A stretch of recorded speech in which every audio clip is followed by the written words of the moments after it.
speaker was due to be Pádraig Mulholland from NIPSA, but Pádraig has had to give his apologies. So Donal oCofaigh is going to speak on behalf of Unite the Union. Thank you, and I'm not wearing my source hat for once for a moment here.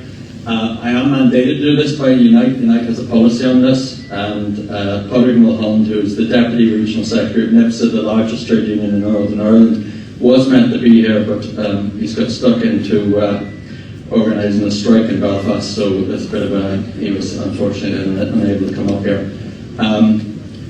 The Irish Congress of Trade Unions represents 1 in 4 workers in the whole of Ireland. It represents 1 in 3 workers in the whole of Northern Ireland.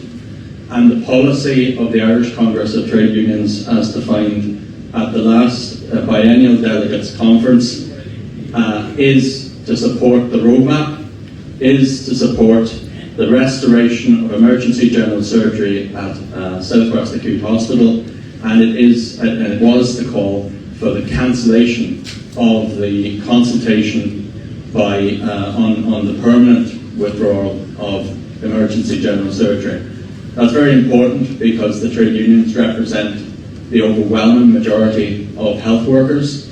My own union has a large number of paramedics, and it was the local council of trade unions here in Fermanagh which proposed an emergency motion which brought about that. And Jill Weir, I don't think she's here, but she seconded the motion. I spoke to it. So it was endorsed unanimously by all the unions. So it's the position of all the unions in Ireland that this hospital has to be restored.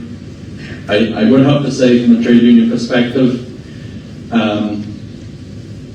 that the situation in our hospital is reflective of the dominance and the domination of private sector medical interests who want to reconfigure our hospital services around private medicine. And because that exists in Belfast and in McGee and so on, they want to bring services to those areas where the consultants can work and practice and make a lot of money on the side. That's what's happening. And unfortunately, our population, our rural population, is just not big enough to make it profitable enough for them to do it down here. And that we have to fight against that. It's completely unacceptable. It goes against every core pillar of our NHS, which all the trade unions are committed to defending. And it is entirely reasonable that we could see a ministerial commitment, as the unions have called for, to restore the service in SWAH.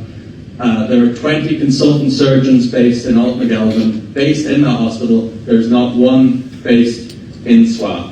So that tells you the focus. And then there are 500 private sector consultants in one business in South Belfast. And if you're telling us that they can't have consultants to work in Fermanagh, then it's not accurate. The Minister has made a commitment for a vision plan emphasising how SWAH will be supported to both meet both the needs of its current and future population, and that has to be delivered. And I think that has to be the call that goes out from tonight, as well as the demand for SWAH to be given and afforded the status of a rural area hospital with a continued guarantee of access to emergency general surgery in our area. And I think that's really the trade union position, and it is very significant that all the trade unions in the health sector are united on that position. It's not going to be something that's easily bulldozed by the private sector lobby. Thank you.